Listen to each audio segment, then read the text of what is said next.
And just the subtle change. The light of day gone. And when we started going on the air this afternoon, it was 33 degrees in Needham. It's down to 31. Perhaps not a significant drop, but we're now below the freezing mark. And it's going to go way colder than that as the evening continues. Let's bring Harvey Leonard back into the mix now. Snow, wind, the temperatures are dropping. It's a pretty treacherous mix, Harv. It really is. I don't think I could really emphasize enough how dramatically conditions are going to continue to deteriorate in terms of amount of snow on the ground, the snow that's falling, the visibility going to nothing, and the wind just keep on increasing. That's certainly going to be happening in the ensuing hours and then just stay that way all night long. These are the top 5 biggest snowstorms in Boston.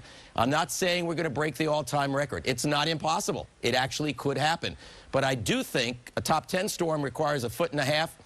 I really think it's almost a lock that Boston will get at least that much snow out of this storm. So everything is coming together. Already check out some of our reports. 3 to 4 inches seem to be the common averages at this point.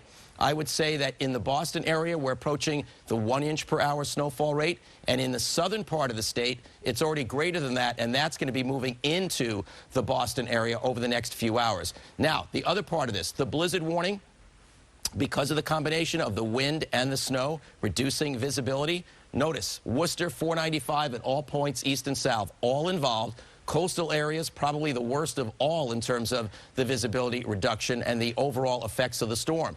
Already, wind gusts have reached 50 miles an hour or greater.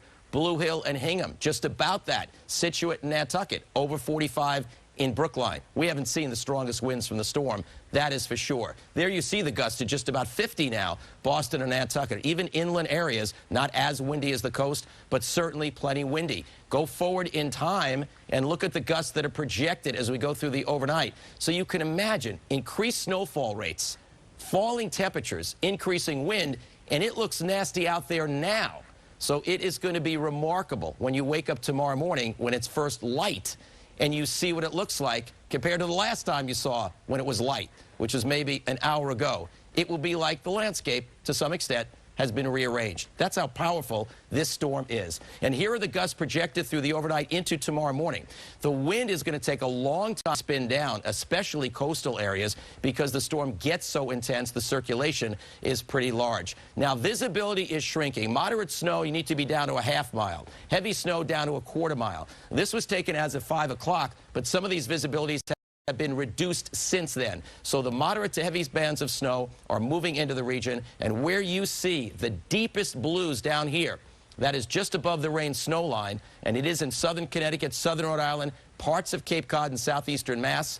That is heavy-duty snow, and that is indeed what's lifting northward. And you see it right here showing up in purple. Notice what we deal with. The South Shore of Long Island, tremendous rain. The North Shore, tremendous snow. But the rain snow line will collapse down there, and later on tonight it will collapse through the rest of the Cape that may be mixed. And even Nantucket will get involved with heavy snow later on tonight. This is Futurecast. Just look at this from Boston through Providence on down through Cape Cod. That's incredible snow rates, at least 1 to 2 inches per hour. There could be 3 inch per hour snow rates involved in this, especially a little bit later when the wind goes to north, the temperatures drop, and instead of the wet, pasty snow right now that's readily accumulating in Boston, then you're going to have the lighter, fluffy snow, but a tremendous amount of it building up. So that's the nature of this storm. It is a very powerful one indeed. And look how long it takes on the clock for the final snow bands to clear the coast and the outer Cape. Might not happen until tomorrow evening around Chatham. A couple of different models that I look at for guidance with this particular storm, indicating 20-ish inches of snow for Worcester and Boston. Another model that I look at that tries to kind of fine-tune a little mesoscale, the small scale changes that can happen, that's around 2 feet in Boston, and this entire area right here is over 2 feet of snow. It does look like the I-95 corridor could be close to the jackpot, right around that. Remember, this could always be a little this way or a little that way, but you get the idea. Worcester to Boston to Lawrence to Marshfield to Hyannis to Providence, all tremendous amounts of snow, very high impact, and even Nantucket. One model indicating 7 inches, another 14, because the few hour difference as to when it changes from rain to snow, it'll be so heavy, will make the determining factor. bad storm that is going to get a lot worse for all areas. And of course, I don't mean to dismiss the coastline. Obviously, Mike has been working on that aspect of the storm and will continue to do so. So we'll work on the snow, the wind, the amounts, the coast, multifaceted, major nor'easter, the blizzard of 2013. Hey, Harvey, stay there for 1 second, because I know that privately behind the scene you've been very excited about what you've seen on the radar involving Foxborough. Yes. Excited may be the wrong term there,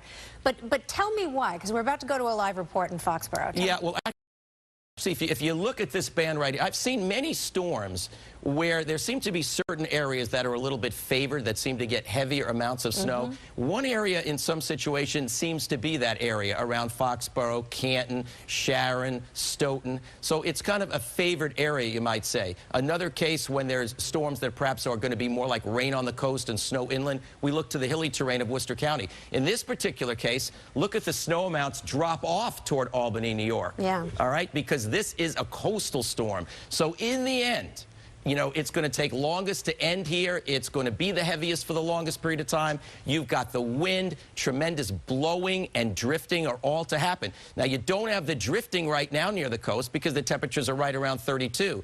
But remember, the temperature's really going to drop later on tonight. So once again, we're expecting 1.5 to 2 widespread with elements higher than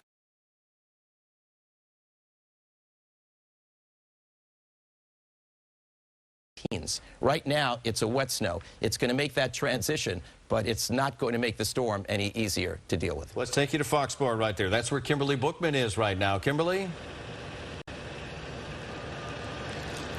Hi, Ed. We are here at the Foxborough Rotary right behind me, and I apologize if I'm not camera ready. That's because all of the snow keeps smacking me in the face, and I have water all over. It does not matter how long you are standing out here. This just keeps on blowing. I want to show you exactly what we're dealing with out here. The roads are completely coated, as you can see over my shoulder at this point. The snow just keeps.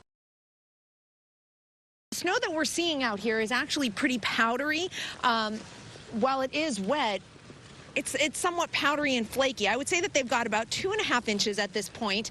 And we are at the Foxborough Rotary, as I had mentioned. This area usually very populated around the rush hour time, lots of cars, but also lots of restaurants, lots of stores. Everyone has absolutely closed up shop, people listening to the warning to just stay inside and to get off of the roadways, mostly because this is a town that has had so many problems in the past with different storms. You'll remember Hurricane Irene, when they had power outages for such a long period of time.